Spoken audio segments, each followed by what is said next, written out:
Madam ହଁ ମୋର ଟିକେ କିଛି ପଇସା ଦରକାର ଥିଲା ମ୍ୟାଡ଼ାମ୍। ମୁଁ ତ ତତେ ତ ଦରମା ଦେଇ ଦେଇଥିଲି ନା। ନାଇଁ ମ୍ୟାଡ଼ାମ୍, ସେ ଝିଅର ଟିକେ ଜନ୍ମଦିନ ତ, ସେ ଯେଉଁ କରୁନାହାନ୍ତି ସବୁ କ'ଣ ଟିକେ ବେଲୁନ୍ ଫେଲୁନ୍ ଟିକେ ଆଣିଥାନ୍ତି ଟିକେ। କଣ କହୁଛୁ କହିଲୁ କାନ୍ତା ତୁ? ତୁ ତ ଦିନ ମାନେ ଆ ଘର ତା ଘର ଖଟି ଖଟିଏ ତୁ ବେଳ ଯାଉଛି। ତୁ ବାର୍ଥଡେ ସେଲିବ୍ରେସନ କେତେବେଳେ କରିବୁ? ନାଇଁ ନାଇଁ ମୁଁ ଆଉ ଦେଇପାରିବିନି। ଯା ଘର କାମ ସାରି ଜଲ୍ଦି ଯା। ମ୍ୟାଡ଼ାମ୍ ହଁ ମ୍ୟାଡ଼ାମ୍ ହେଇ ନିଅନ୍ତୁ। ଆରେ ସେଇଟା କଣ?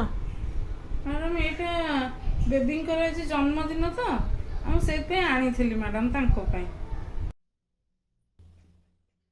ଏତେ ଦାମୀ ଡ୍ରେସ୍ ତୁ କୋଉଠୁ ଆଣିଲୁ?